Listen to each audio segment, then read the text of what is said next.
Hello दोस्तों, कैसे आप लोग। उम्मीद है अच्छे होंगे। मैंने तो बोला था कि 10th क्लास का बेसिक्स में बताऊंगा, जो मैं ख़त्म कर दिया हूँ, है ना।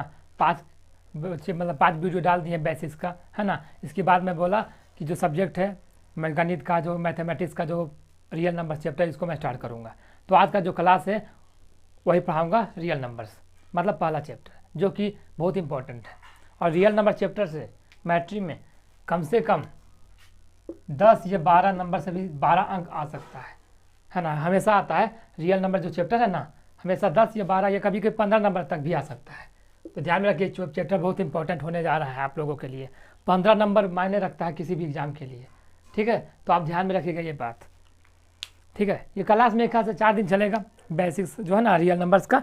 और 4 दिन का क्लास में आप 15 नंबर फिक्स है कि आपको कोई नहीं रोकेगा, ठीक है। तो ध्यान में रखिएगा ये सब चीज़। 15 नंबर या 15 या 10 नंबर से प्लस नंबर आ सकता है, ठीक है, क्योंकि आप ऑब्जेक्टिव बढ़ा दिया है ना। तो ध्यान में रखिएगा ये सब चीज़। सब्जेक्टिव भी बढ़ गया है, आधा बनाना है ना। तो क्वेश्चन ज़्यादा रहेगा तो उम्मीद है कि ज़्यादा क्वेश्चन आ सकता है रियल नंबर से, है ना। तो ध्यान में रखिएगा 10 से 15 नंबर तक, है ना, क्वेश्चन आ सकता है। तो बेसिक्स खत्म हो गया है 10th क्लास का। अब मैं स्टार्ट करने जा रहा हूँ रियल नंबर, है ना। तो देखिए, रियल नंबर पढ़ाने के पहले हल्का सा देख लेते हैं। तो देखिए, पहले आप देख लीजिए संख्या क्या है। संख्या, संख्या मतलब होता है नंबर। क्या होता है? नंबर होता है। तो देखिए, हमको संख्या पढ़ना है। असंख्या में कौन संख्या पढ़ना है? हमको रियल नंबर पढ़ना है, मतलब वास्तविक संख्या। तो देखिए, संख्या होता है 2 प्रकार का होता है।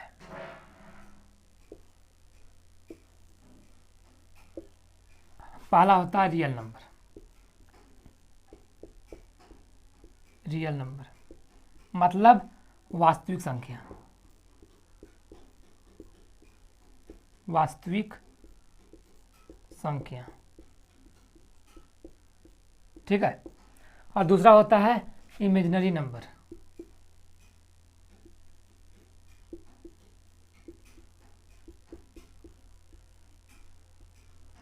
पहला होता है रियल नंबर, दूसरा होता है इमेजिनरी नंबर, मतलब इसका होता है काल्पनिक संख्या।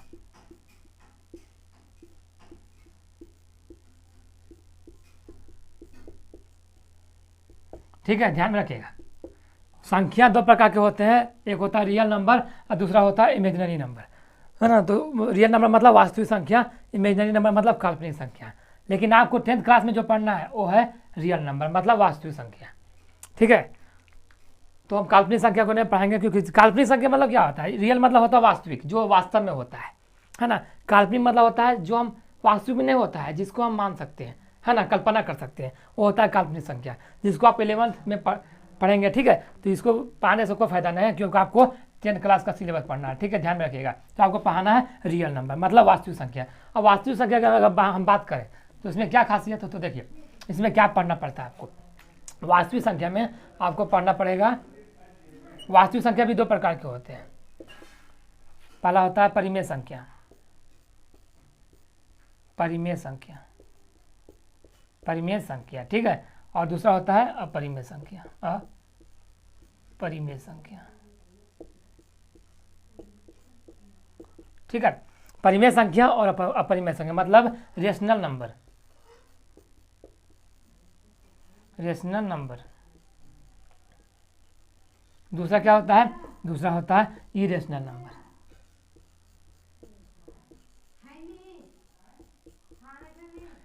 यही आपको पढ़ना है, ठीक है। रियल नंबर मतलब वास्तविक संख्या। वास्तविक संख्या मतलब 2 प्रकार के होते हैं वास्तविक संख्या। कौन कौन? तो पहला परिमेय संख्या, अपरिमेय संख्या, है ना। इसी को आपको पढ़ना है, परिमेय और अपरिमेय संख्या। यह जो चैप्टर है ना, इसी पर ही आधारित है, परिमेय संख्या और अपरिमेय संख्या। ये सब अगर आप पढ़ लेंगे अच्छे से तो आपको दिक्कत नहीं होगा रियल नंबर में, ठीक है। तो ये मैं पढ़ाऊंगा, वह परिमेय संख्या क्या है, अपरिमेय संख्या क्या है। बहुत ईजी है, देखिए यहाँ तक हो गया ना, उतार दीजिए, ठीक है। आपको पढ़ना है वास्तविक संख्या, इसमें हमको नहीं जाना है, ठीक है। हमको पढ़ना है वास्तविक संख्या, परिमेय संख्या, परिमेय संख्या। अगर ये दोनों अगर आपको अच्छी तरह समझ जाएंगे तो आपको दिक्कत नहीं होने वाला है 10th क्लास में। पहला चैप्टर जो रियल नंबर है ना, एकदम ईजी से बना पाएंगे आप, ठीक है। ठीक है, इसको मिटाते हैं।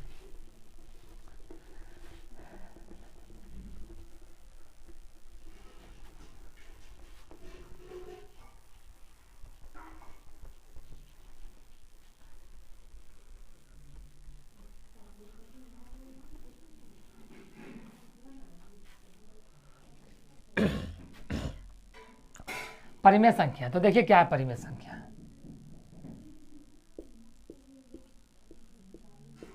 परिमेय संख्या मतलब रेशनल नंबर।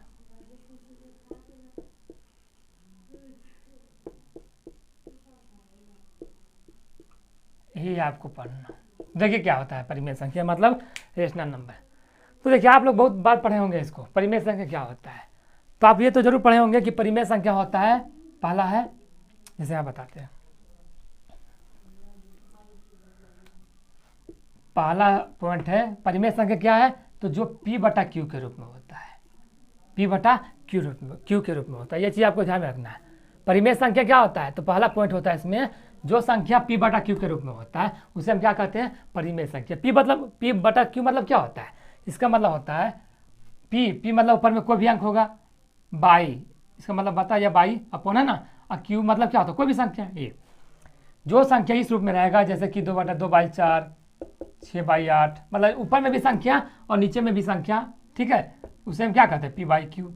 तो P बाई के Q का मतलब क्या होता है, जो संख्या P बटा Q के रूप में होता है, मतलब 2 बाई 4, 2 बटा 4, 6 बटा 8, 6 बटा 4। तो यही है P बटा Q, मतलब जो संख्या P बटा Q के रूप में होता है, एक संख्या ऊपर एक संख्या नीचे, बीच में एक चिन्ह है ना, मतलब साइन है, एक संख्या ऊपर एक संख्या नीचे, बीच में साइन होता है, तो उसे कहते हैं बटा या फिर बाई, है ना, जो भी कह सकते हैं। तो समझे, पहला होता है, इसका पहला डिफिनेशन होता है P बटा Q के रूप में होता है, जो संख्या P बटा Q के रूप में होता है उसे हम कहते हैं परिमेय संख्या। पहला यही है, जो संख्या P बटा Q के रूप में हो, मतलब एक संख्या ऊपर तो एक संख्या नीचे, ठीक है, समझे पहला पॉइंट। दूसरा होता है कि Q जो होता है ना, Q कभी भी 0 नहीं होगा। पहला बता दिए, P बटा Q मतलब एक अंक ऊपर बाई एक अंक नीचे, एक अंक ऊपर एक अंक नीचे, एक अंक ऊपर तो एक अंक नीचे, यही होता है P बटा Q के रूप में, है ना। लेकिन Q कभी भी 0 नहीं होता है, मतलब नीचे में Q, जैसे इसका मतलब क्या होता है, अगर हम दे देते Q बराबर 0, इसका मतलब होता है Q 0 हो सकता है, लेकिन अगर कर दे Q नोट, इसका मतलब होता है नोट, मतलब नहीं होना चाहिए। नीचे वाला जो मान है Q कभी भी 0 के बराबर नहीं होना चाहिए, मतलब अगर हम 4 बटा 0 कभी भी नहीं कर सकते हैं। नीचे जो अंक है, जैसे देखिए इसको, पहला क्या बताएं, पहला बताएं P बटा Q के रूप में, मतलब इस तरह हो सकता है, ठीक है। और दूसरा हम यह बता रहे हैं कि नीचे जो होता है ना, नीचे Q भी जो है ना, नीचे वाला Q वो कभी भी 0 नहीं होना चाहिए, मतलब कभी भी ऐसे नहीं हो सकता है, कभी भी 8 और नीचे कभी भी 0 नहीं हो सकता है, ऐसे कभी नहीं हो सकता है, 10 बाई 0 कभी नहीं हो सकता, ये गलत है, क्योंकि इसका मतलब होता है इन्फिनिटिव। जैसा अगर हम करेंगे 10 बाई 0, इसका मतलब क्या होता है, इन्फिनिटिव, मतलब अनंत, इन्फिनिटिव मतलब कभी नहीं होता है, ठीक है। तो नीचे में 0 कभी नहीं होना चाहिए, ये चीज़ आपको ध्यान में रखना है, समझो। दो चीज़ बता दिए, पहला P बटा Q मतलब एक संख्या ऊपर एक संख्या नीचे, यहाँ तक कंप्लीट। Q बराबर 0 नहीं होना चाहिए, मतलब नीचे वाला जो संख्या है कभी भी 0 नहीं होना चाहिए, क्योंकि अगर 0 हो जाएगा तो इसका आंसर आएगा इन्फिनिटिव, जो कि अपरिभाषित है ना, अनडिफाइंड है। तो ध्यान में रखिए, पहला P बटा Q समझ गए, Q बराबर जी, मतलब Q जो है नॉट इक्वल टू 0, मतलब जो है ना Q नीचे वाला जो अंक है कभी भी 0 के बराबर नहीं होगा। तो 2 पॉइंट समझ गए, पहला P बटा Q के रूप में होना चाहिए, मतलब किसी भी अंक का इस तरह होना चाहिए, और नीचे में कभी भी 0 नहीं आना चाहिए। नीचे में, ऊपर में हो सकता है, ऊपर में 0 रख सकते हैं, लेकिन जैसे ऊपर में रख सकते हैं 0, लेकिन कभी भी हमको नीचे में 0 नहीं रखना है, ठीक है, ये ध्यान में रखना है अगर परिमेय संख्या बनाते हैं तो, ठीक है। P बटा Q के रूप में, और Q जो है कभी भी 0 नहीं होना चाहिए। थर्ड देखिए, थर्ड होता है P और Q पूर्णांक होना चाहिए। पूर्णांक क्या होता है अभी बताते हैं। P और Q पूर्णांक होना चाहिए। P और Q क्या होना चाहिए, पूर्णांक, मतलब इंटीजर होना चाहिए। पूर्णांक मतलब होता है इंटीजर। पूर्णांक देखिए क्या होता है, पूर्णांक मतलब होता है, जैसे आपको पढ़ा देते हैं, पूर्णांक संख्या क्या होता है, पूर्णांक संख्या होता है क्या, इंटीजर नंबर क्या होता है, इंटीजर नंबर होता है जो संख्या जो संख्या, जैसे देखिए पूर्णांक संख्या मतलब होता है कि जिसमें प्लस का भी संख्या रहता है, माइनस का भी। जैसे देखिए अगर 0 लिखेंगे हम, है ना, तो 0 का इधर प्लस में रहेगा 1 2 3 इसी तरह, लेकिन 0 के इधर जो है ना माइनस में रहेगा, -1 -2 -3। ये पढ़ाएंगे अभी, फिलहाल अभी इस चीज़ को चिंता मत कीजिए, इतना समझ जाइए कि P पी क्यू पूर्णांक होता है, मतलब ये जो पी है ना प्लस में भी हो सकता है माइनस में भी हो सकता है, क्यू जो है प्लस में भी हो सकता है माइनस भी हो सकता है। ठीक है, जैसे देखिए पूर्णांक संख्या क्या होता है, जो संख्या इंटीजर नंबर मतलब प्लस माइनस दोनों में हो सकता है। जैसे देखिए इसको बताएंगे, इसको पहले बता दें इसके बाद, ठीक है। जैसे देखिए पी क्यू पूर्णांक होता है, मतलब पी क्यू जो है प्लस में भी हो सकता है और माइनस में भी हो सकता है। जैसे देखिए 4/5, इसको हम माइनस में भी कर सकते हैं, मतलब माइनस में भी हो सकता है या फिर प्लस में भी हो सकता है 4/5। देखिए ये माइनस में है, ये प्लस में है, तो वही कहा था पूर्णांक मतलब होता है जो संख्या धनात्मक में मतलब पॉजिटिव में भी हो सकता है, निगेटिव में मतलब ऋणात्मक में भी हो सकता है।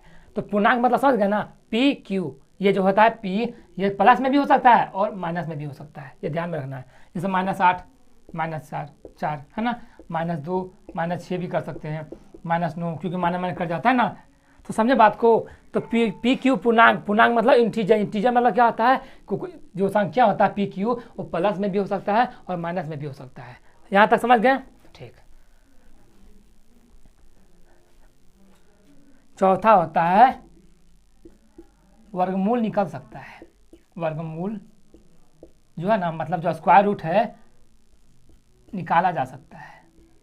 जैसे वर्गमूल है, वर्गमूल संभव है, मतलब देखिए वर्गमूल जो है ना हो सकता है। जैसे देखिए परिमेय संख्या मतलब रेशनल नंबर मतलब p/q के रूप में है, q कभी भी 0 नहीं होना चाहिए, है ना, pq कभी भी पूर्णांक होना चाहिए मतलब प्लस माइनस में, और वर्गमूल हो सकता है। जैसे देखिए √4 इसका वर्गमूल हो सकता है, √4 का हाँ हो सकता है, कितना आता है वर्गमूल 2, तो परिमेय संख्या सब बता दिए वर्गमूल क्या होता है, ठीक है। तो √4 का क्या होता है वर्गमूल 2, तो जो 2 आता है वो परिमेय संख्या होता है, क्यों, क्योंकि नीचे में कुछ नहीं है तो 1 है। अगर मैं कर दूँ √9 परिमेय संख्या होता है, हाँ, क्यों, क्योंकि √9 का वर्गमूल निकलता है, कितना आता है 3 नीचे कुछ नहीं तो 1 है, समझे बात को। तो वही होता है वर्गमूल निकल सकता है, मतलब वर्गमूल संभव है, पॉसिबल है। तो पहला बता दिए, दूसरा तीसरा चौथा, जिसका वर्गमूल निकल जाएगा वो क्या हो जाएगा परिमेय संख्या। जैसे देखिए अगर हम √36 कर दे वर्गमूल निकलता है, हाँ 36 का कितना आता है 6 आता है। जैसे हम कर दे √49 वर्गमूल निकलता है, हाँ कितना आता है 7 आता है। तो जिसका वर्गमूल संभव है, पॉसिबल है, वही होता है परिमेय संख्या। 4 गो अंतर बस 4 इंपॉर्टेंट इफेक्ट बता दिए हैं, है ना, पहला पॉइंट, दूसरा तीसरा चौथा, और 2 पॉइंट बताता हूँ। तो समझ गए ना, पहला p/q के रूप में, और दूसरा q जो है कभी भी 0 नहीं होना चाहिए, नीचे वाला कभी भी 0 नहीं होना चाहिए, और pq जो है हमेशा पूर्णांक होना चाहिए, मतलब प्लस में भी हो सकता है और माइनस में भी हो सकता है, और वर्गमूल जो है निकाला जा सकता है। जैसे √49 का 7 निकाले, √64 का 8 निकल सकता है ना। जैसे देखिए √64 का कितना निकल सकता है 8 निकल सकता है, √144 का कितना निकल सकता है 12। तो ये परिमेय संख्या होता है, ध्यान में रखिएगा, ठीक है। पांचवा देखिए, पांचवा कहता है कि शांत होना चाहिए। शांत मतलब टर्मिनेटिंग होना चाहिए, टर्मिनेटिंग। इसका मतलब क्या आता है, अगर हम भाग देंगे ना तो जो अंक होना चाहिए जैसे कट जाना चाहिए पूरी। जैसे देखिए अगर मैं भाग दूँ 6 से 8 18 में, तो देखिए 6 तिया 18 कट जाता है ना, तो पूरी कट जाना चाहिए, ठीक है। तो क्या होता है शांत होता है। जैसे आज उसको बताते हैं, दशमलव में करके बताते हैं। जैसे देखिए अगर मैं कर दूँ 8 और दे दूँ 20, है ना, तो 8 से अगर मैं भागा दूँ 20 में तो कितना 8 दूनी 16, कितना बचता है 4, कट गया 4 जो बचता है। अब देखिए हम 0 उतारेंगे तो पॉइंट लिखते हैं 0, 8 बचे 40, तो देखिए पूरा कट जाता है ना। तो पूरा कट जाना चाहिए मतलब शांत होगा, मतलब टर्मिनेटिंग मतलब कट जाना चाहिए पूरी, उसे हम कहते हैं शांत होना, ठीक है। तो शांत हो जाता है अगर हम भाग देंगे। जैसे देखिए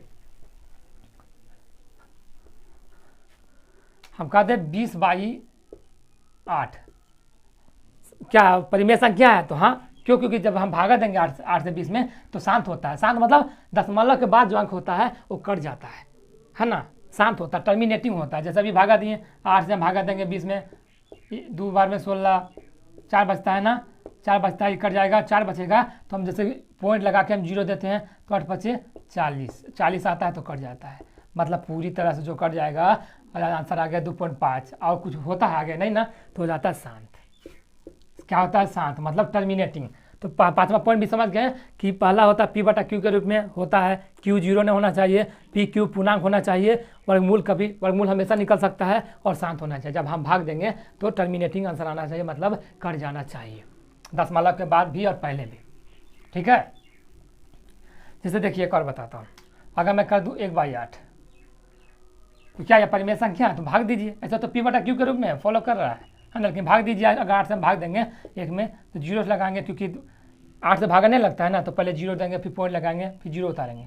8 एकम 8, 2 बचा है ना, फिर देखिए जीरो उतारेंगे, 8 दूनी 16, फिर 4 बचा, फिर जीरो उतारेंगे, 8 पचे 40। देखिए कट जाता है ना, जब कट जाएगा तो क्या हो जाता है, ये दशमलव प्रसार शांत हो जाता है। शांत मतलब क्या होता है, टर्मिनेटिंग हो जाता है, टर्मिनेटिंग, शांत।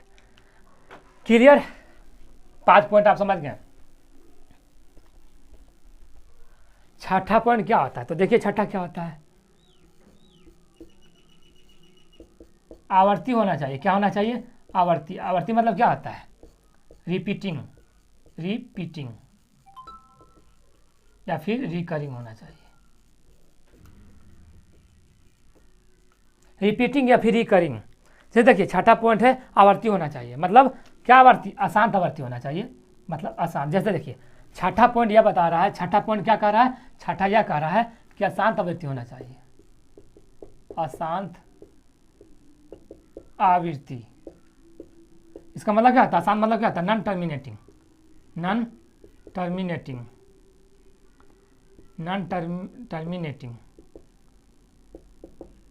और आवर्ती होना चाहिए मतलब रिपीटिंग होना चाहिए। क्या होना चाहिए, रिपीटिंग, मतलब समझिए इसको अच्छा से। देखिए अशांत आवृत्ति मतलब क्या होता है, जब हम भाग देंगे ना तो अशांत होना चाहिए, मतलब पूरी तरह से नहीं कटेगा, लेकिन बार बार वो अंक आना चाहिए। जैसे देखिए अगर मैं 6 से भाग दूँ 20 में, कहता हूँ ना, जैसे मतलब 20/6 है, इसी तरह ना है, तो 20/6 को अगर हम भाग देते हैं 6 से भाग देंगे 20 में, तो 6 तिया 18, 2 बचता है, कट जाता है, फिर दशमलव लगाएंगे, हम जीरो उतारते हैं तो 6 तिया 18, 2 बचता है, फिर काटेंगे, फिर जीरो लगाएंगे, 6 तिया 18, फिर जीरो, फिर जीरो उतारेंगे, 6 तिया 18। मतलब इसका मतलब यह होता है कि अशांत है, अशांत तो है, जैसे नहीं कट रहा है, अंक तो आ रहा है लेकिन आवर्ती, मतलब बार बार सेम अंक आ रहा है, रिपीटिंग हो रहा है, मतलब रिकरिंग हो रहा है। मतलब कोई भी भागा, जब हम भाग देते किसी भी अंक में, तो जो दशमलव के बाद जो अंक आता है ना, ये सेम अंक आता है। जैसे मतलब 3 का 3 आ रहा है, जैसे 3 3 3 3 हमेशा 3 ही आएगा, तो हम क्या कहेंगे, अशांत है। अशांत तो है, नॉन टर्मिनेटिंग तो है, मतलब शांत नहीं है, कट रहा है, ये पूरी नहीं कट रहा दशमलव के बाद, तो क्या हो जाता है, अशांत होता है। लेकिन कौन सा अशांत है, आवृत्ति है, मतलब 3 3 मतलब दशमलव के बाद जो है लगातार एक ही अंक आएगा, जैसे 3 3 3 3 जा रहा है ना, उसी तरह जाएगा। तो छठा पॉइंट भी आप लोग समझ गए हैं, ये होता है परिमेय संख्या। ठीक है, मतलब आप परिमेय संख्या का पूरी तरह समझ गए। इससे बाहर कभी भी परिमेय संख्या नहीं पूछता है, जितना बता दिए ना वो बहुत ही ज़्यादा है। पहला पी बटा क्यू के रूप में होता है, दूसरा क्यू जो है कभी भी जीरो नहीं होना चाहिए, पी या क्यू पूर्णांक होना चाहिए, वर्गमूल जो है कभी भी हमेशा निकल सकता है वर्गमूल, जैसे है ना, शांत भी होता है, मतलब भाग देंगे तो दशमलव के बाद जो अंक पूरी तरह से कट जाना चाहिए। ठीक है, आवृत्ति होता है, मतलब अशांत तो है, जैसे भाग दिए पूरी तरह से कट गया नहीं ना, अशांत है। और आवृत्ति भी है, मतलब दशमलव के बाद सेम अंक आना चाहिए, वो होता है परिमेय संख्या। तो परिमेय संख्या के बारे में सारा फैक्ट बता दिया हूँ, ठीक है, कि क्या क्या होता है। मेरे ख्याल से आप लोग समझ गए होंगे, ठीक है।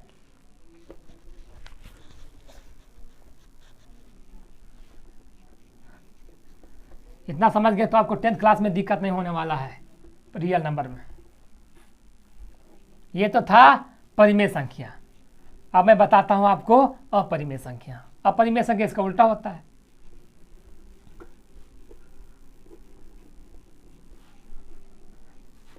जैसे देखिए यहां तक पढ़ लिया, परिमेय संख्या क्या होता है, बताइए आप लोग क्या होता है। पहला क्या बोले, P/Q के रूप में, यहाँ तक समझ गए ना, मतलब ऊपर में कोई अंक होना चाहिए, नीचे में भी कोई अंक होना चाहिए। और क्या होता है, Q जो है कभी भी जीरो नहीं आना चाहिए, यहाँ कभी भी जीरो नहीं होना चाहिए। तीसरा क्या बताएं, P और Q क्या होता है, P और Q पूर्णांक होता है। वही मैं बताऊंगा कि पूर्णांक होता क्या है। P/Q मतलब पूर्णांक होता है, पूर्णांक मतलब प्लस में भी हो सकता है P, और Q माइनस में भी हो सकता है, मतलब प्लस माइनस दोनों में हो सकता है। चौथा बताए थे वर्गमूल संभव है, मतलब स्क्वायर रूट पॉसिबल है ना, स्क्वायर रूट संभव है। जैसे बताएं √16 का वर्गमूल कितना आता है, 4 है ना, √20 का √36 का वर्गमूल कितना आता है, 6 है ना, √100 का वर्गमूल 10। तो ये हो गया। अब पांचवा क्या बोले, शांत होता है, मतलब दशमलव के बाद जो अंक आता है वो पूरी तरह से कट जाना चाहिए। छठा क्या होता है, अशांत तो होता है, मतलब कटता नहीं है पूरी तरह से, लेकिन बार बार दशमलव के बाद एक ही अंक आता है, अशांत आवृत्ति, समझ गया ना, मतलब टर्मिनेटिंग, और यहाँ नॉन टर्मिनेटिंग मतलब रिपीटिंग, समझ गए होंगे। ठीक है, परिमेय संख्या देखिए,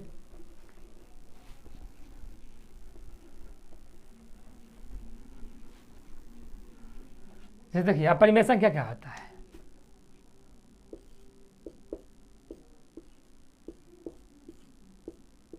अपरिमेय संख्या, अपरिमेय संख्या ना है, मतलब देखिए इसका मतलब क्या होता है, इरेशनल नंबर, इरेशनल नंबर। देखिए क्या होता है, इसका इंपॉर्टेंट यही है, जैसे बताए थे परिमेय संख्या पी बटा क्यू के रूप में होता है, तो यह अपरिमेय संख्या कभी भी पी बटा क्यू के रूप में नहीं होता है, पहला है। अगर इसका सबसे इंपॉर्टेंट चीज़ समझना है तो समझ जाइए, इसका वर्गमूल नहीं निकल सकता है, सबसे इंपॉर्टेंट यही है, वर्गमूल नहीं निकल सकता है, सबसे इंपॉर्टेंट फैक्टर है इसका। अपरिमेय संख्या क्या होता है, तो जिसका वर्गमूल नहीं निकल सकता है।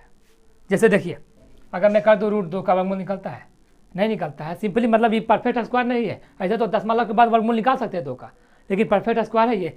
जैसे देखिए √2 का वर्गमूल निकलता है, कभी भी नहीं निकलता है। √3 का वर्गमूल निकलता है, कभी भी नहीं निकलता है। √5 का कभी भी वर्गमूल निकलता नहीं, √6 का नहीं, √7 का नहीं, √8 का नहीं, √10 का नहीं, √11 का, मतलब जिसका वर्गमूल नहीं निकल सकता है वो क्या होता है, अपरिमेय संख्या। ठीक है, बहुत इंपॉर्टेंट यही है ना, पूछता है मैट्रिक में। ठीक है, बहुत बार पूछा है, इस तरह का क्वेश्चन मैं बताऊंगा, वो ऑब्जेक्टिव भी बताऊंगा, और सब्जेक्टिव में जो आता है सिद्ध करे कि ये संख्या परिमेय संख्या है या नहीं। ठीक है, जैसे देखिए तो समझ गए ना, अपरिमेय संख्या का सबसे इंपॉर्टेंट पॉइंट यही है, जिसका वर्गमूल नहीं निकल सकता है। √2 का वर्गमूल निकलेगा नहीं, √3 का, जैसे कि देखिए परिमेय संख्या क्या पढ़े थे, √16 का वर्गमूल निकलता है 4 आ जाता है ना, √36 का वर्गमूल निकलता है, कितना आ जाता है, 6 आ जाता है, लेकिन √2 का वर्गमूल कभी निकलेगा, √3 का निकलता है, √5 का निकलता है, कभी भी नहीं निकलता है। अगर इसका दशमलव वाला भी अंक देखें तो वो क्या होता है, अशांत होता है और अनावर्ती होता है, मतलब रिपीटिंग नहीं होता है। जैसे अगर √2 का कितना मान 1.4 1.4 इस तरह आता रहता मान, है ना, सेम अंक नहीं आता है दशमलव के बाद। ठीक है, तो मेरे ख्याल से आप लोग समझ गए होंगे, यही है अपरिमेय संख्या। अगर आप परिमेय संख्या समझ गए अच्छी तरह से तो आपको अपरिमेय संख्या में दिक्कत नहीं होने वाला है।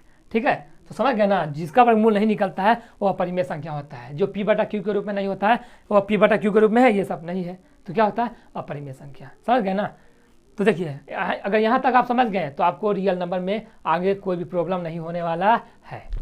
ठीक है, तो समझ गए अपरिमेय संख्या जिसका वर्गमूल नहीं निकल सकता। जैसे देखिए अगर मैं बहुत सारा क्वेश्चन दूँ,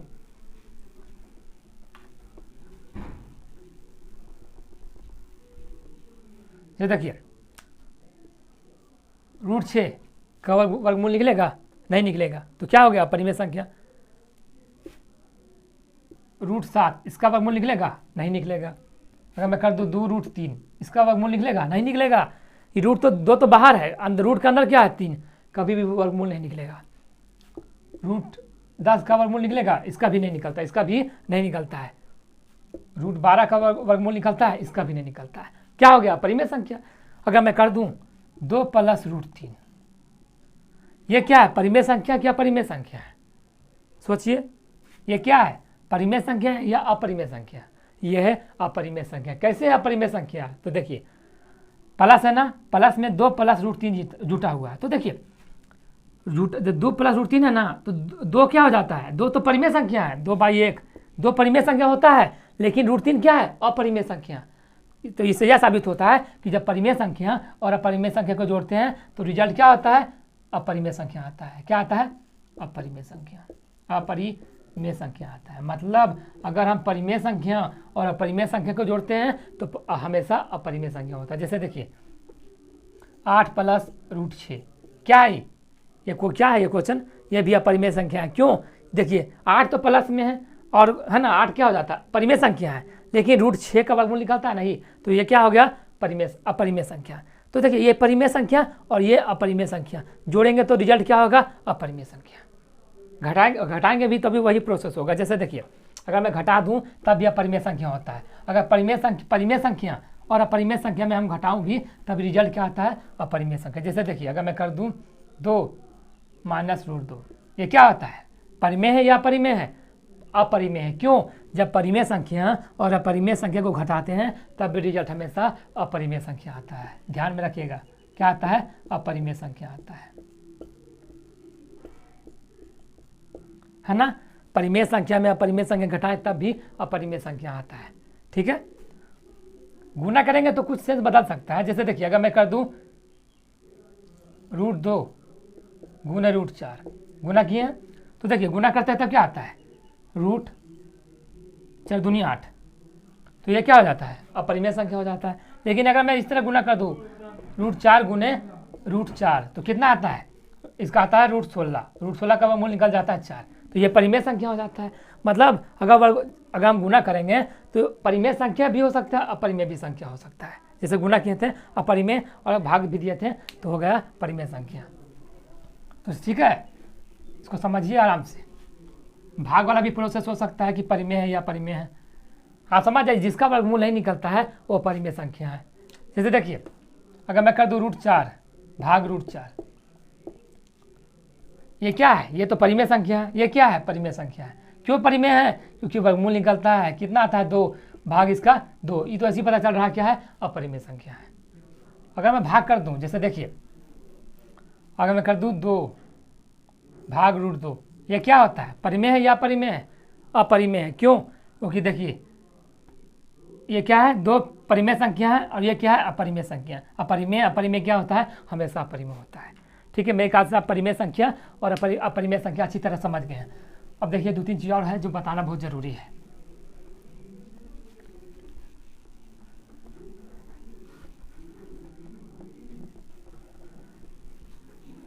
मेरे ख्याल से आप परिमेय संख्या और अपरिमेय संख्या समझ गए हैं। अब मैं आपको आगे बताता हूं जिसका नाम है प्राकृतिक संख्या। देखिए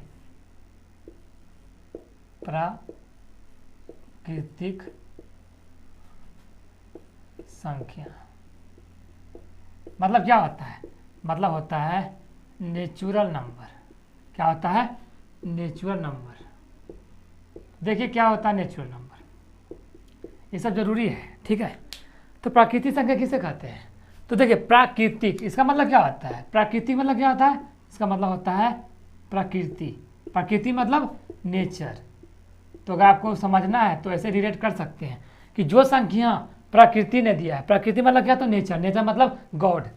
जो संख्या गॉड ने दिया है उसे क्या कहते हैं, प्राकृतिक संख्या। जैसे देखिए जैसे क्या है, 1 है 2 है 3 है 4 है 5 6 7 8, मतलब जितना भी जाता है 1 से स्टार्ट होता है और अनंत तक जाता है। मतलब 1 2 3 4 5 6 7 8 9 10 11 12, मतलब जहाँ तक जाता है ना वहाँ क्या होता है, प्राकृतिक संख्या। प्राकृतिक संख्या मतलब क्या होता है, नेचुरल नंबर। नेचुरल नंबर किसे कहते हैं, तो जो संख्या 1 से स्टार्ट होकर जहाँ अनंत तक जाता है, इन्फिनिटिव है ना, अनंत तक जाता है, उसे हम क्या कहते हैं, प्राकृतिक संख्या। मेरे ख्याल से आप लोग समझ गए होंगे क्या होता है प्राकृतिक संख्या। जो संख्या 1 से स्टार्ट होता है, मतलब प्राकृति मतलब गॉड है ना, जो संख्या गॉड ने दिया है। तो समझ, अगर आपको याद करना है तो इसको रिलेट कर लीजिए, 1 2 3 4 1 से जो स्टार्ट होता है ना, कौन दिया है, गॉड ने दिया है। जो संख्या गॉड दिया है उसे हम कहते हैं प्राकृतिक संख्या। तो देखिए 1 2 3 4 5 है ना, और देखिए ये तो कंप्लीट हो गया। अब देखिए पूर्ण संख्या क्या है, पूर्ण संख्या, पूर्ण संख्या मतलब क्या होता है, होल नंबर।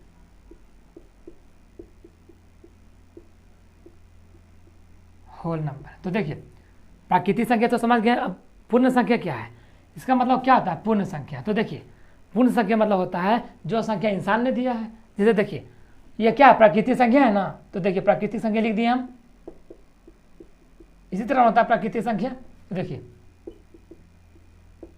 इसी तरह जाता रहता है ना, इसी तरह जाता है इन्फिनिटी, मतलब अनंत तक जाता है ना। तो देखिए प्राकृतिक संख्या क्या होता था, जो संख्या 1 से स्टार्ट होता है उसे हम क्या कहते हैं, प्राकृतिक संख्या। ये सब संख्या कौन दिया है, तो गॉड, प्रकृति दिया है, मतलब गॉड, मतलब गॉड दिया है, भगवान दिया है। 1 से स्टार्ट जो होता है वो भगवान दिया है, मतलब गॉड दिया है, उसे हम कहते हैं प्राकृतिक संख्या। लेकिन पूर्ण संख्या किसे कहते हैं, जो इंसान ने दिया है। इसमें खाली अगर आप 0 लगा देंगे ना, बाकी सेम का सेम, प्राकृतिक का प्राकृतिक उतार दिए, जितना है सारा का सारा उतार दिए, खाली इसमें हम लगा देते हैं जीरो को हम जोड़ देते हैं, शुरू में जीरो को हम ऐड कर देते हैं। तो देखिए जीरो का खोज किसने किया?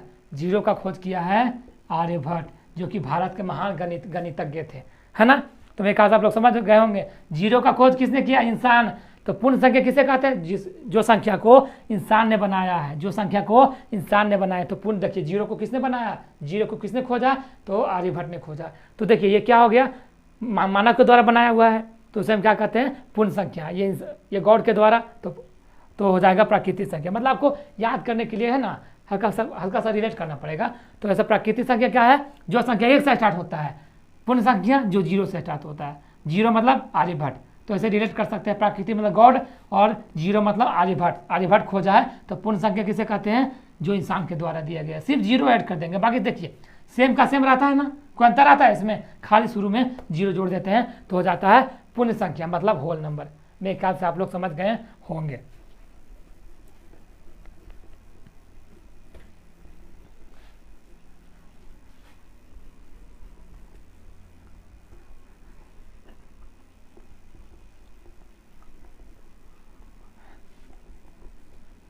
देखिए आगे है पूर्णांक संख्या। पूर्णांक संख्या, पूर्णांक संख्या क्या होता है? मतलब होता है इंटीजर नंबर्स, इंटीजर नंबर। मतलब क्या होता है? पूर्णांक संख्या। तो देखिए पूर्णांक संख्या किसे कहते हैं? तो वैसी संख्या जिसमें प्लस वाला भी होता है और माइनस वाला, मतलब जिसमें धनात्मक संख्या भी होता है और ऋणात्मक संख्या, मतलब जिसमें निगेटिव और पॉजिटिव दोनों होता है। जैसे देखिए अभी पढ़ाए थे पूर्ण संख्या क्या होता है? 0 से स्टार्ट होता है पूर्ण संख्या। होल नंबर बताए थे 1 2 3 4 5, ये क्या होता है?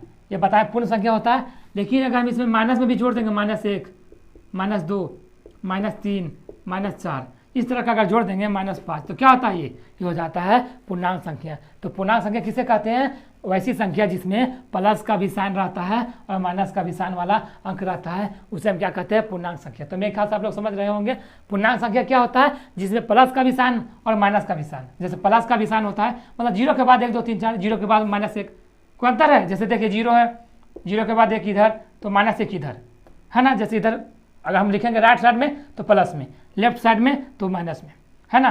तो देखिए इसमें 2, इसमें -2, है ना। इसमें 3 तो इसमें -3, इसमें 4 तो इसमें -4। तो देखिए कुछ है। पूर्णांक संख्या किसे कहते हैं? जिसमें ऋणात्मक संख्या, मतलब निगेटिव नंबर, जिसमें निगेटिव दोनों निगेटिव भी रहता है, और जैसे ऋणात्मक हो गया और ये हो गया धनात्मक। धनात्मक संख्या मतलब क्या होता है? Positive number. पॉजिटिव मतलब प्लस वाला, है ना। निगेटिव मतलब माइनस वाला। तो देखिए ये माइनस वाला है ना, तो उसे हम ऋणात्मक भी कह सकते हैं, निगेटिव भी, या फिर माइनस का। इधर देखिए धनात्मक पॉजिटिव में है, सबके अंदर प्लस है ना।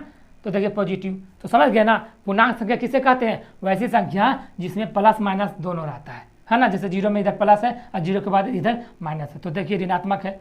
तो वैसी संख्या जिसमें धनात्मक और ऋणात्मक दोनों संख्या होता है, उसे हम कहते हैं पूर्णांक संख्या। मेरे ख्याल से कंप्लीट हो गया होगा।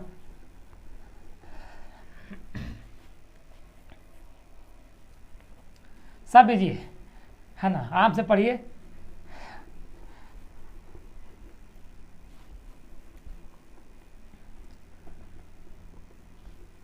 तो देखिए यहाँ तक कंप्लीट हो गया था ना। अब मैं आपको बताऊंगा सम संख्या।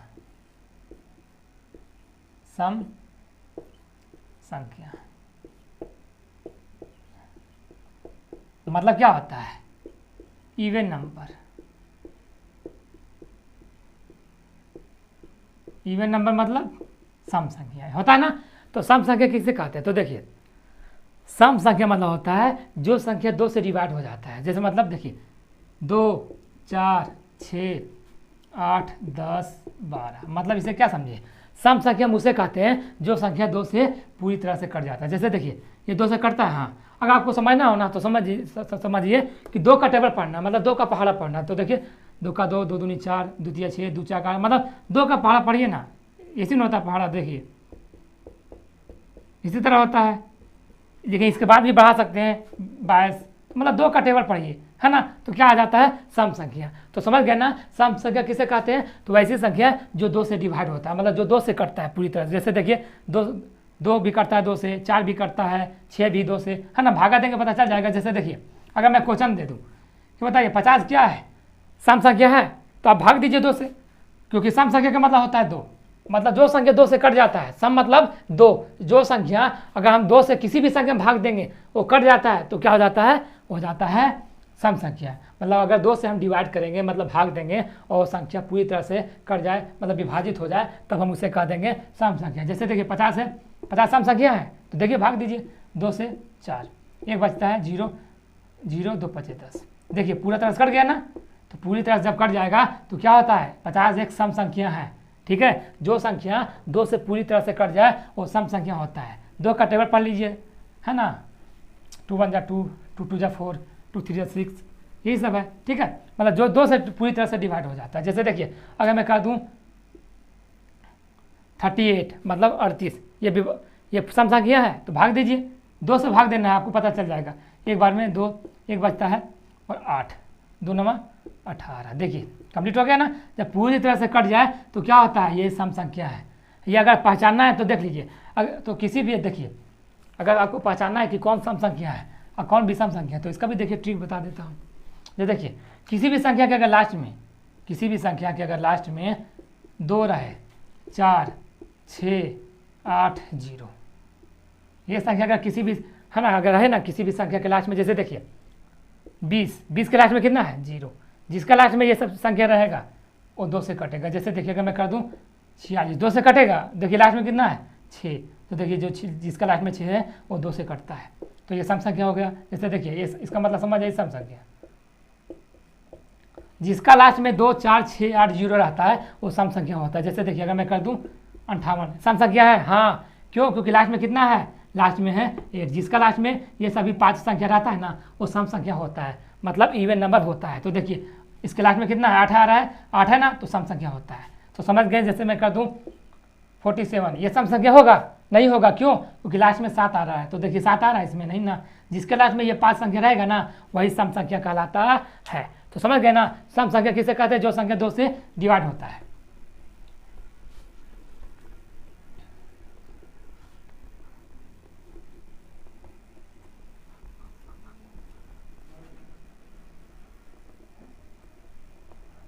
है ना, ये सब बहुत जरूरी है मैट्रिक्स के लिए, है ना, अगर आप मैट्रिक का एग्जाम देना चाहते हैं, है ना, तो ये सब बहुत जरूरी है। इसको पढ़ लीजिए, इसके बाद आपको बहुत सारा, है ना, अपने आप कंप्लीट हो जाएगा। तो देखिए सम संख्या हो गया। अब मैं आपको पढ़ाता विषम संख्या।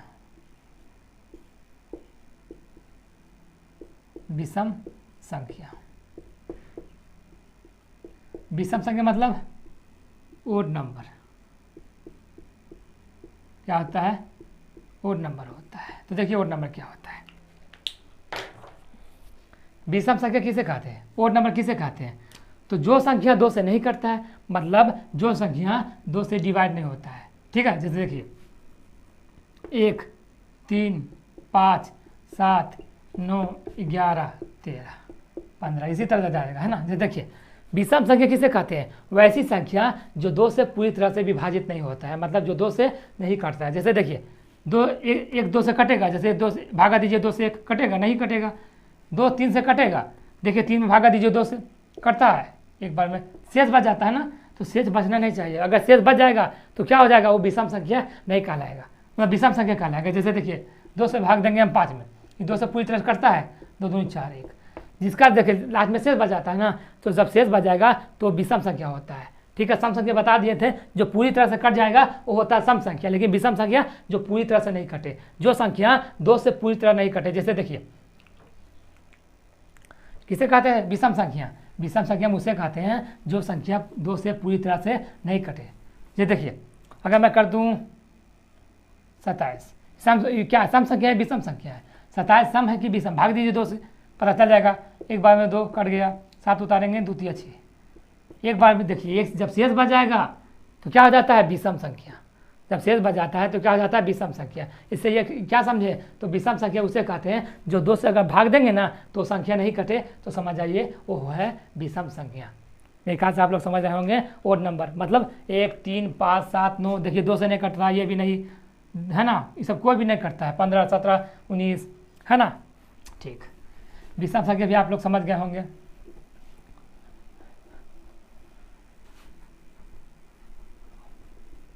अब देखिए आगे है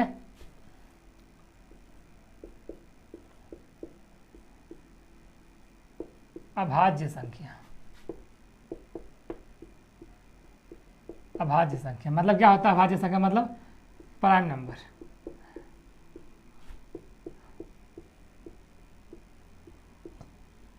ये देखिए प्राइम नंबर किसे कहते हैं? अभाज्य संख्या क्या होता है? तो देखिए क्या होता है प्राइम नंबर। प्राइम नंबर मतलब होता है अभाज्य संख्या। अभाज्य संख्या क्या होता है? तो देखिए अभाज्य संख्या मुझसे कहते हैं जो संख्या एक से कटे और खुद से कटे। तो देखिए अभाज्य संख्या किसे कहते हैं? जो संख्या एक से कटे। पहला क्या है? एक से कटे, और दूसरा क्या है? खुद से। ये आपको समझना है। मतलब कितना हुआ? 1, 2, मतलब कुल मिला के 2 संख्या से कटना चाहिए। कितना? 2 संख्या से, है ना। अभाज्य संख्या जो संख्या एक से कटता है और 2 खुद से कटे, मतलब 2 संख्या है ना, 1 और 2, 2 हो गया। तो कौन होगा? तो देखिए अभाज्य संख्या जो संख्या एक से कटता है और खुद से कटेगा। जैसे अगर मैं 1 करूँगा, ये जैसे 1 है, 1 क्या है? अभाज्य संख्या होगा? 1 नहीं होगा। क्यों? देखिए 1 तो एक से कटता है, खुद से भी कटता है। इससे देखिए 1 जैसे अगर 1 से कटता है, हाँ, और खुद से क्या हुआ? मतलब 1 से तो कट ही रहा है, तो खुद से क्या मतलब, है ना। तो 1 जो है ना अभाज्य संख्या कभी भी नहीं होता है। अगर देखिए 1 का गुणनखंड निकाले कितना आता है? 1 ही आता है। 1 का गुणनखंड 1। इसमें क्या कर रहा है? कम से कम 2 संख्या करना चाहिए। एक तो एक ही संख्या कट रहा है सिर्फ 1 से ना, तो कम से कम 2 संख्या आना चाहिए, मतलब 2 गुणनखंड आना चाहिए। तो 1 कभी भी अभाज्य संख्या नहीं होता है। अभाज्य संख्या का मतलब होता है जो संख्या 1 से तो कटता है, इसके सिवा किसी और संख्या से कटता है, मतलब खुद से कटता है ना। तो देखिए 2 अभाज्य संख्या है। हाँ, कैसे? क्योंकि देखिए 2 1 से कटता है। 1 से मतलब 1 से भागा दीजिए तो 2 ना आता है। देखिए 2 1 से कट रहा है ना, हाँ, और दूसरा क्या है? खुद से कटता है। तो देखिए 2 पहले, ये 2 अभाज्य संख्या होता है। क्यों? क्योंकि 1 से कटता है, काट दिए। खुद से कटता है, 2 है, 2 से भागा दीजिए, 2 से भाग, मतलब देखिए आ जाता है ना। तो देखिए 2 क्या होता है? अभाज्य संख्या होता है। क्यों? क्योंकि 1 से भी कट रहा है ना 1 से, और खुद से भी कट रहा है। जैसे 2 जो है अपने आप को काट सकता है ना। तो मेरे ख्याल से आप लोग समझ रहे होंगे। जैसे देखिए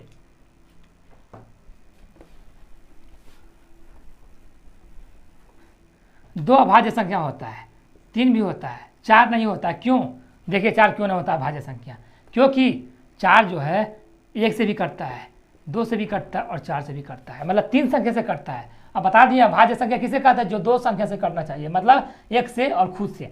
तो 4 कितना अंक से कटता है? 3 से। 1, 2, 3, यहाँ 2 बता रहा है ना, तो 4 कभी भी अभाज्य संख्या नहीं होगा। देखिए 4 1 से कटता है, 1 से भागा देंगे ना, 4 बार में कट गया। जो संख्या 1 से कटता है, ठीक है, खुद से कटता है, तो देखिए 4 जो है अपने आप को भी काटता है एक बार में। जैसे देखिए तो समझ रहे हैं ना, 4 जो है 1 से कटता है ना, ठीक है, और खुद से कटता है, मतलब 4 का अगर गुणनखंड निकालेंगे 1 आता है, 2 आता है, 4 आता है ना। तो देखिए 4 1 से कटता है, सही बात है, खुद से कटता है, सही है, लेकिन किसी तीसरी संख्या से भी कट रहा है, 2 से भी कट रहा है ना, जो कि गलत है। क्यों? क्योंकि अभाज्य संख्या का नियम कहता है कि वैसी संख्या जो 2 ही संख्या से कटे। मतलब अभाज्य संख्या किसे कहते हैं? जो 1 से कटता है और खुद से कटेगा, मतलब 1 से डिवाइड लगता है और खुद से, और इसके सिवा किसी और संख्या से कभी भी नहीं लगता है। उसे क्या कहते हैं हम? उसे हम कहते हैं अभाज्य संख्या। ठीक है, समझ गए ना। जैसे कि देखिए 2 होता है, 3 भी होगा, 5 भी, 7 भी, 9 भी नहीं होगा। क्यों? क्योंकि 9 1 से भी करता है, 9 से भी और 3 से भी, ठीक है। 11 होगा, 13 होगा। क्यों? ये संख्या क्यों है? क्योंकि देखिए ये जो संख्या है सिर्फ 1 से कटता है और खुद से कटता है। जैसे देखिए 2 कौन सी संख्या से कटता है? 1 से। जैसे 2 है 1 से कटता है और 2 से अपने आप से, है ना। 3 क्या जैसे करता है? 1 से 3 से, मतलब 2 ही संख्या आ रहा है ना। 5 क्या जैसे करता है? 1 से 5 से, है ना। 7 क्या चीज़ से? तो होता है 1 से 7 से, ठीक है। 11 क्या चीज़ से करता है? 1 से 11 से। 13 क्या होता है? 1 से 13 से। तो मेरे ख्याल से आप लोग समझ रहे होंगे, जिसका 2 गुणनखंड होता है उसे हम कहते हैं अभाज्य संख्या। तो देखिए 1 से भी कटता है और अपने आप से कट रहा है ना। जैसे 11 है, 1 से कटता है और अपने आप से, भागा देंगे भाग देंगे, है ना, तो पता चल जाएगा आप लोगों को। तो मेरे ख्याल से अभाज्य संख्या आप लोग समझ गए होंगे, है ना। ठीक है,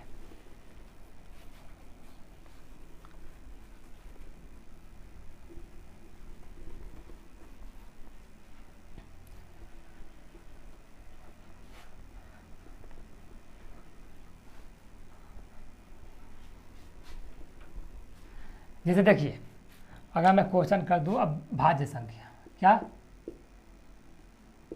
भाज्य संख्या, भा है भाज्य संख्या, भाज्य संख्या मतलब क्या होता है, कंपोजिट नंबर है ना, कंपोजिट नंबर। तो देखिए भाज्य संख्या क्या होता है, हम भाज्य संख्या किसे कहते हैं, इससे पहले आप अभाज्य संख्या पढ़ लिए जो एक से कटे और खुद से कटे, लेकिन भाज्य संख्या किसे कहते हैं, जो संख्या एक से कटता है, खुद से कटता है और किसी तीसरी संख्या से, है ना।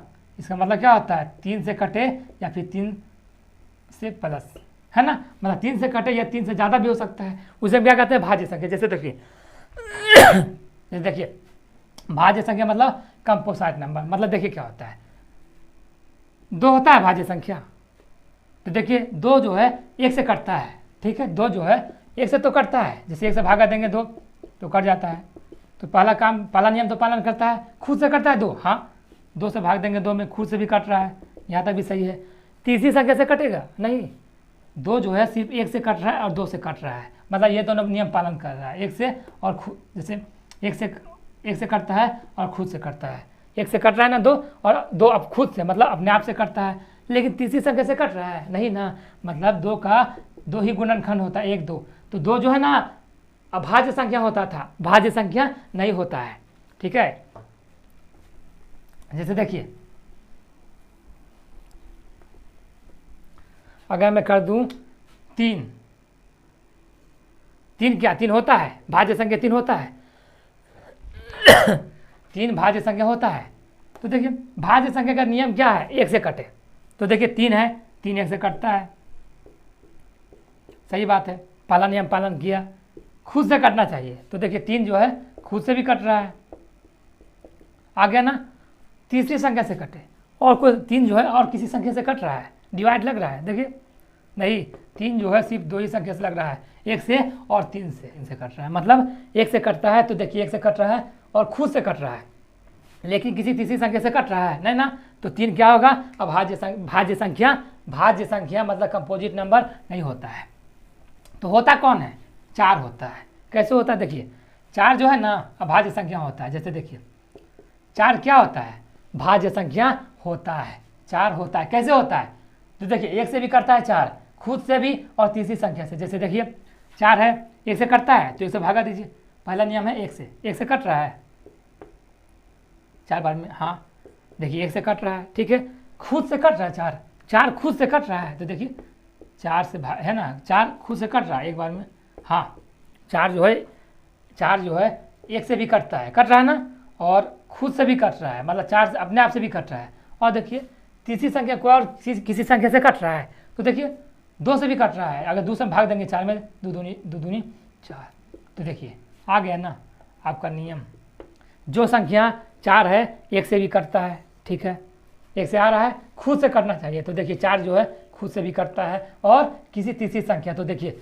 2 से भी कट रहा है, तो समझ रहे हैं ना। तो मेरे ख्याल से आप लोग समझ रहे होंगे, जिसका कम से कम 3 गुणनखंड, अधिक से अधिक कितना भी हो सकता है 4 5 6 7 8, लेकिन कम से कम 3 गुणनखंड होना चाहिए। तो देखिए 4 का 1 होता है, 2 होता है, 4 होता है, ठीक है। अगर मैं कर दूं 5 होता है भाज्य गुणनखंड, नहीं हो 5 भाज्य संख्या होता है तो नहीं होता है, क्यों, 5 जो है 1 से कटता है 5 से कटता है, नहीं होगा, कम से कम 3 गुणनखंड होना चाहिए। 6 होता है, हाँ 6 जो है होता है। कैसे होता है, देखिए 6 है ना, तो देखिए 6 होता है भाज्य गुणनखंड, तो पहला नियम क्या है, 1 से कटना चाहिए, तो 1 से कटता है, अगर भागा देंगे 1 से 6 में, तो देखिए कट रहा है, पहला नियम फॉलो कर लिया। खुद से कटता है, अगर 6 का हम भागा देंगे 6 से, तो पहला 1 से कट गया, ठीक है, खुद से 6 में भागा देंगे तो खुद से भी कट रहा है, कंप्लीट, ये भी नियम पालन। तीसरी संख्या से, तो 6 जैसे 1 से कट गया, 6 से कट गया, और किसी तीसरी संख्या से कट रहा है, हाँ 2 से भी कट रहा है 6, अगर 2 से भाग देंगे हम 6 में, 3 बार में 6 कट गया ना, तो 2 जो है 6 जो है 2 से भी कटता है, और किसी संख्या से कटता है 3 से भी कट रहा है, अगर 3 से हम भाग देंगे 6 में, तो देखिए 3 दूनी 6 आ गया ना, तो मतलब 6 1 से भी कटता है, है ना, 1 से भी कटता है, 2 से भी कटता है, 3 से भी, 4 से, जैसे 6 से 1 से कट रहा है, ठीक है, 2 से भी कट रहा है, 3 से भी कट रहा है और 6 से भी कट रहा है। इसका मतलब क्या समझे, भाज्य संख्या का मतलब होता है कम से कम 3 से कटना चाहिए। यहाँ कितना कट रहा है, 4 संख्या से, 1 2 3 4, तो 4 हो सकता है, 3 से ज़्यादा हो सकता है, लेकिन 3 से कम गुणनखंड नहीं होना चाहिए। तो भाज्य संख्या समझ गए, कंपोजिट नंबर मतलब किसे कहते हैं, जो संख्या 1 से कटता है खुद से, और तीसरी संख्या 8 भी कटेगा, 1 से भी कटता है खुद से, 8 से भी कटता है, 2 से भी कटता है, 4 से भी कटता है, 9 भी होता है, क्यों, क्योंकि 1 से भी कटता है, खुद से भी कटेगा और 3 से भी कटता है। उसी तरह आप देख लीजिएगा 10 भी होता है, 12 भी होता है, ठीक है। तो मैं कहा था आप लोग भाज्य संख्या भी समझ गए होंगे। अब लास्ट है, इसके बाद आज का क्लास खत्म। इसके बाद कल से स्टार्ट होगा एक्सरसाइज 1.1 मतलब रियल नंबर का पहला चैप्टर, जिसे हम कहेंगे यूक्लिड विभाजन एल्गोरिथम, जो कि बहुत ही इंपॉर्टेंट चैप्टर होने वाला है। इससे 3 नंबर आना तय है। देखिए क्या होता है, अगला है सभाज्य संख्या, अभाज्य संख्या। सभाज्य संख्या क्या होता है, सभाज्य संख्या देखिए क्या होता है, इसका मतलब होता है को प्राइम नंबर, यह है ना को प्राइम नंबर। तो देखिए सा मतलब होता है 2, मतलब कभी भी इसमें संख्या होगा ना तो सा मतलब साथ में होता है, क्या होता है, साथ में।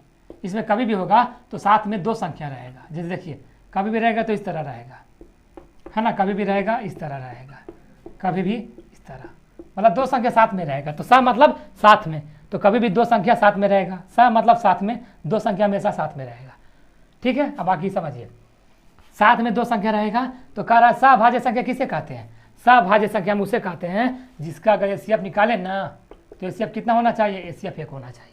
तो वही होता है को प्राइम नंबर मतलब सभाज्य संख्या। देखिए ये 2 अंक है ना, इसका एचसीएफ निकालिए, 1 आएगा तो समझे सभाज्य संख्या होता है। जैसे देखिए अगर 2 छोटा कौन है 2, तो 2 से किस में भाग देंगे, 3 में। अगर हम भाग देते हैं मतलब एचसीएफ निकालते हैं तो देखिए एक बार में 2, 1 बचता है, 1 से भाग देंगे 2 में, 2 कट गया।